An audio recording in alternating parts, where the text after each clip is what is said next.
സംസ്ഥാനത്ത് പനി ബാധിച്ചുള്ള മരണങ്ങൾ വർദ്ധിക്കുന്ന സാഹചര്യത്തിൽ ജാഗ്രത ശക്തമാക്കാൻ ആരോഗ്യവകുപ്പ്. ഡെങ്കിപ്പനിയും എലിപ്പനിയും കോളറയും ബാധിച്ച് നിരവധി പേർ മരണപ്പെട്ട സാഹചര്യത്തിൽ ആരോഗ്യവകുപ്പ് കൂടുതൽ ക്രമീകരണങ്ങൾ ഏർപ്പെടുത്തും. അതേസമയം നെയ്യാറ്റിൻകരയിൽ കോളറ സ്ഥിരീകരിച്ച സ്ഥാപനത്തിലെ കൂടുതൽ അന്തേവാസികളുടെ പരിശോധനാ ഫലം ഇന്ന് പുറത്തുവരും. തിരുവനന്തപുരത്ത് നിന്ന് ജിബിൻ ജെബി നമുക്കൊപ്പം വിവരങ്ങളുമായി ചേരുന്നുണ്ട്. ജിബിൻ, ആദ്യം തിരുവനന്തപുരത്തെ കോളറയുമായി ബന്ധപ്പെട്ട വിവരങ്ങൾ പറയാമെന്ന് തോന്നുകയാണ്. പരിശോധനാ ഫലം, കൂടുതൽ പേരുടെ പരിശോധനാ ഫലം ഇന്ന് വരും. എന്തൊക്കെ ജാഗ്രതാ നിർദ്ദേശങ്ങളാണ് നിലവിൽ അവിടെ എടുത്തിട്ടുള്ളത്? മുൻകരുതലുകൾ എന്തൊക്കെ സ്വീകരിച്ചിട്ടുണ്ട്? നിലവിൽ ഇപ്പോൾ 16 പേരാണ് ഈ കോളറ സംശയവുമായി ഇപ്പോൾ നിരീക്ഷണത്തിലുള്ളത്. ഇതിൽ 4 പേരുടെ ഫലമാണ് ഇന്ന് നമുക്ക് അറിയാൻ സാധിക്കുന്നത്. നിലവിൽ നമ്മളിപ്പോൾ ഉള്ളത് ഈ ഐരാണിമുട്ടത്ത് താൽക്കാലികമായി സ്ഥാപിച്ചിട്ടുള്ള ഈ ഐസൊലേഷൻ സെൻ്ററിലാണ്. ഇവിടെ ഏകദേശം 4ഓളം പേരാണ് ഈ നെയ്യാറ്റിൻകരയിൽ നിന്നുള്ള ഈ സ്ഥാപനത്തിൽ കാരുണ്യ എന്ന് പറയുന്ന കെയർ ഹോമിലെ കുട്ടികൾ ഇപ്പോൾ നിലവിൽ ഇവിടെയുള്ളത്. അതിനുശേഷം ഇന്ന് പുറത്തു വരുന്ന റിസൾട്ടിന് ശേഷമായിരിക്കും മറ്റുള്ളവരെ കൂടി ഈ ഐസൊലേഷൻ സെൻ്ററിലേക്ക് എത്തിച്ച് ഇതിനുള്ള ചികിത്സ ആരംഭിക്കുക. എന്തായാലും കഴിഞ്ഞ വെള്ളിയാഴ്ചയാണ് ഈ സ്ഥാപനത്തിൽ, അതായത് നെയ്യാറ്റിൻകര തവരവിളയിൽ പ്രവർത്തിക്കുന്ന ഈ സ്വകാര്യ കെയർ ഹോമിലെ കുട്ടികളിൽ ഒരാൾ, ഈ ഭിന്നശേഷിക്കാരനായ 26 വയസ്സുള്ള അനു എന്ന് പറയുന്ന കുട്ടി ഛർദി മൂലം ആശുപത്രിയിൽ പ്രവേശിപ്പിക്കുന്നത്. ഇതിനെ തുടർന്നാണ് ഇയാൾ വെള്ളിയാഴ്ചയോടുകൂടി മരണപ്പെടുന്നത്. പക്ഷേ ഇയാൾക്ക് ഈ ഒരു കുട്ടിക്ക് കോളറയാണെന്നുള്ള കാര്യം നിലവിൽ സ്ഥിരീകരിച്ചിട്ടില്ല. കാരണം ഇയാളുടെ ശ്രമങ്ങളൊന്നും തന്നെ അന്ന് പരിശോധനയ്ക്കായിട്ട് എടുത്തയക്കാൻ വേണ്ടിയിട്ടുള്ള സാഹചര്യങ്ങളില്ലായിരുന്നു. അതിനുശേഷമാണ് ഈ തിങ്കളാഴ്ചയോടുകൂടി ഇതേ സ്ഥാപനത്തിലുള്ള 10 വയസ്സുകാരനായ കുട്ടിക്ക് ഇതേ രോഗലക്ഷണങ്ങളോടുകൂടി ആശുപത്രിയിൽ പ്രവേശിക്കുകയും പിന്നീട് കോളറ സ്ഥിരീകരിച്ചത് മൂലം തിരുവനന്തപുരം SIT ആശുപത്രിയിലൊക്കെ തന്നെ ഇപ്പോൾ ചികിത്സയിലുമുള്ളത്. ഇതിനുശേഷമാണ് ഈ സ്ഥാപനത്തിൽ നിന്നുള്ള 14 പേരെ ഇതേ രോഗലക്ഷണങ്ങളോടുകൂടി ജില്ലയിലെ തന്നെ വിവിധ ആശുപത്രികളിൽ പ്രവേശിപ്പിച്ചിട്ടുള്ളത്. നെയ്യാറ്റിൻകര താലൂക്ക് ആശുപത്രി, പാറശാല മെഡിക്കൽ കോളേജ്, SIT ആശുപത്രിയിലൊക്കെയാണ് ഈ 16 കുട്ടികൾ, ഇതേ സ്ഥാപനത്തിൽ നിന്നുള്ള 16 കുട്ടികൾ ഇപ്പോൾ നിരീക്ഷണത്തിലുള്ളത്. ഇതിൽ 4 പേരുടെ റിസൾട്ടാണ് ഇന്ന് വൈകുന്നേരത്തോടു കൂടി വരിക. അതിനുശേഷം മാത്രമായിരിക്കും ഇനിയുള്ള തുടർ നടപടികൾ എന്തൊക്കെയാണെന്ന് നമുക്ക് അറിയാൻ സാധിക്കുന്നത്. എന്തായാലും ആരോഗ്യവകുപ്പ് മന്ത്രി പറഞ്ഞിരിക്കുന്നതനുസരിച്ച് നിലവിൽ ഈ ഒരു സ്ഥാപനത്തിൽ നിന്നുള്ള സാമ്പിളുകളൊക്കെ തന്നെ ഇപ്പോൾ പോലീസ് ശേഖരിച്ചിട്ടുണ്ട്, ഈ ആരോഗ്യ സംഘം ശേഖരിച്ചിട്ടുണ്ട്. ഇന്നലെ DMOയും പ്രതികരിച്ചത് തന്നെയാണ്. ഈ സ്ഥാപനത്തിൽ ഈ കുട്ടികൾക്കായി ഭക്ഷണം പാകം ചെയ്യുന്ന സ്ഥലം, അതുപോലെ തന്നെ ഇവിടുത്തെ ഈ ഒരു സ്ഥാപനത്തിൽ തന്നെ കിണർ, ഇവിടെയൊക്കെ നിന്നുള്ള സാമ്പിളുകൾ ശേഖരിച്ചിട്ടുണ്ട്.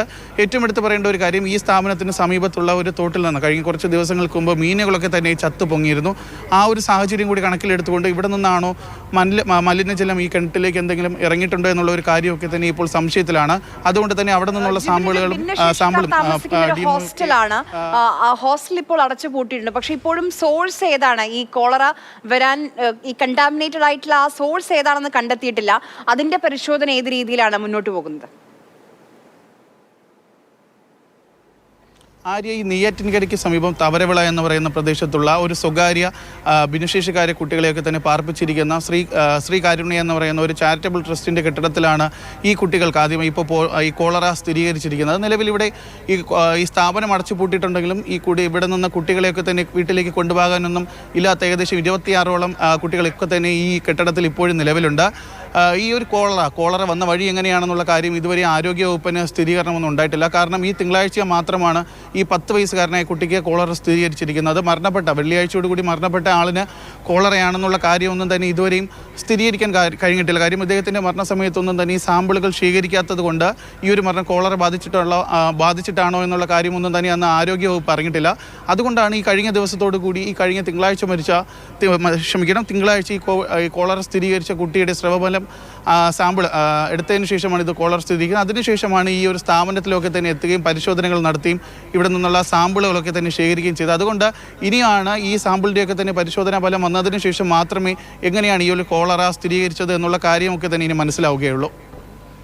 ഇപ്പം ഈ കിണറ്റിലെ വെള്ളമല്ല എന്ന് പറയുന്നുണ്ട്. കാരണം റിവേഴ്സ് ഓസ്മോസിസ് നടത്തുന്ന വെള്ളമാണ് കിണറ്റിലുള്ളത്. അപ്പോൾ അതല്ല, അതിൽ നിന്നല്ല ഈ ബാക്ടീരിയയുടെ ഇൻഫെക്ഷൻ എന്ന് പറയുന്നു. അങ്ങനെയാണെങ്കിൽ പരിസര പ്രദേശങ്ങളിലെ ഈ സോഴ്സ് കണ്ടെത്തേണ്ടത് വളരെ അത്യാവശ്യമാണല്ലോ. കാരണം ബാക്കി എത്രയോ ആളുകളുണ്ട്. ഈ ഹോസ്റ്റലിൽ തന്നെ 65 ആളുകൾ ഉണ്ടായിരുന്നു എന്നാണ് പറയുന്നത്. അപ്പം അതുമായി ബന്ധപ്പെട്ട് ഇപ്പം ആരോഗ്യവകുപ്പിന്റെ ഈ സംശയം എവിടെയൊക്കെയാണുള്ളത് ജിബിൻ?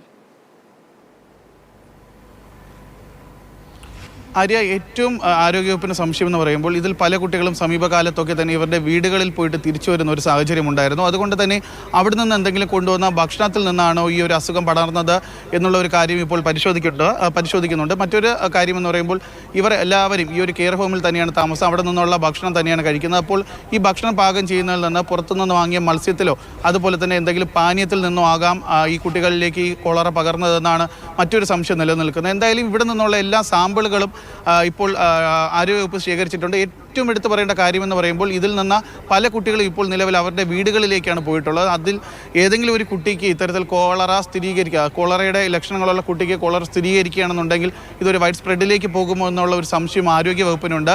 അതുകൊണ്ട് തന്നെയാണ് ഈ കുട്ടികൾ പോയിട്ടുള്ള സ്ഥലങ്ങളിലൊക്കെ തന്നെ ഇപ്പോൾ ആരോഗ്യവകുപ്പിൻ്റെ നേതൃത്വത്തിൽ പരിശോധന നടത്തിക്കൊണ്ടിരിക്കുന്നത്.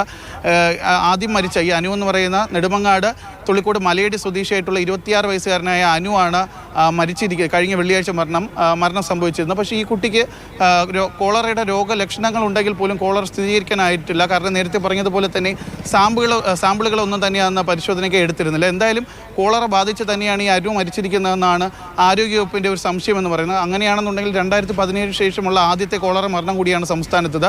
അതുകൊണ്ട് കഴിഞ്ഞ ദിവസം തന്നെ മരണം അത് കോളറ ബാധിച്ചാണോ എന്ന് ഇനി കണ്ടെത്താൻ കഴിയുമോ എന്ന കാര്യം സംശയമാണ്. ജിബിൻ, ഇനി നമുക്ക് സംസ്ഥാനത്തെ ഒരു പൊതു സാഹചര്യം നോക്കുകയാണെങ്കിൽ എല്ലാ തരത്തിലുള്ള പനികളും പടർന്നു പിടിക്കുന്നുണ്ട്. ഡെങ്കിപ്പനി, എലിപ്പനി, H1N1 അങ്ങനെ ആശങ്ക വലിയ രീതിയിൽ ഉയരുകയാണ്. ഇപ്പം റാപ്പിഡ് റെസ്പോൺസ് ടീമൊക്കെ എല്ലാ ജില്ലകളിലും രൂപീകരിക്കാൻ ആരോഗ്യവകുപ്പ് തീരുമാനിച്ചിട്ടുണ്ട്, നടപടികളിലേക്ക് കടന്നിട്ടുണ്ട്. അതല്ലാതെ എന്തൊക്കെ ക്രമീകരണങ്ങൾ, മുൻകരുതലുകളൊക്കെ സ്വീകരിക്കുന്നുണ്ട്?